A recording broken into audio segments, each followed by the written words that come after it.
आम्ही एकत्र आलोय ते एकत्र राहण्यासाठी, मराठीसाठी आम्ही एकत्र येणार. मनसेसोबतच्या युतीवर उद्धव ठाकरेंची प्रतिक्रिया.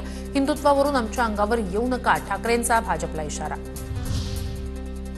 कुणाचं कोणासोबत मनोमिलन होतं याची चिंता तुम्ही बाळगू नका. कोण कुणाशी युती करतो त्याचा हिशोब आमच्याकडे आहे.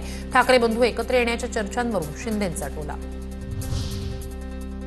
आधी भाजपनं झेंड्यातील हिरवा रंग काढावा, मग हिंदुत्वावरून अंगावर यावं. भाजप नेत्यांचे टोप्या घातलेले फोटो काढेन, उद्धव ठाकरेंचा इशारा. शेतकऱ्यांची दिवाळी काळी होऊ देणार नाही, दिवाळीपूर्वी मदत मिळणार. कठीण काळात शिवसेना बळीराजाच्या पाठीशी, उपमुख्यमंत्री शिंदेंची ग्वाही. तुम्ही मुंबईत जिंकूच शकत नाही, तुम्ही व्यापार म्हणून मुंबईला पाहता, आम्ही जीव म्हणून पाहतो. उद्धव ठाकरेंची प्रतिक्रिया. भाजपवाले अदानींना मुंबई समर्पयामी करण्यास निघाले, निवडणूक घ्याच. उद्धव ठाकरेंचं दसरा मेळाव्यातून भाजपला आव्हान. एका खुर्चीसाठी उद्धव ठाकरेंनी सारं काही गमावलं, आपल्याच नेत्यांना संपवणारे कट प्रमुख. एकनाथ शिंदेंचा उद्धव ठाकरेंवर हल्लाबोल. बाळासाहेबांची भगवी शाल पांघरणाऱ्या गाढवाचं चित्र पहिल्यांदा पाहिलं. एकनाथ शिंदेंच्या भगव्या शालीवरच्या पोस्टरवरून ठाकरेंची जळजळीत टीका.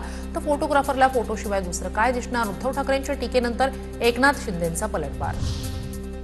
शिवसेना प्रमुख बाळासाहेबांची बॉडी 2 दिवस का ठेवली, बाळासाहेबांच्या हाताचे ठसे का घेतले. रामदास कदमांचा ठाकरेंना सवाल. तर रामदास कदम फालतू माणूस म्हणत चंद्रकांत खैरेंची टीका. हिंदुत्व सोडल्यानंतर गर्दी कशी कमी होते याचं एक उदाहरण शिवाजी पार्कमध्ये दिसलं. अमित साटम यांची उद्धव ठाकरेंवर टीका.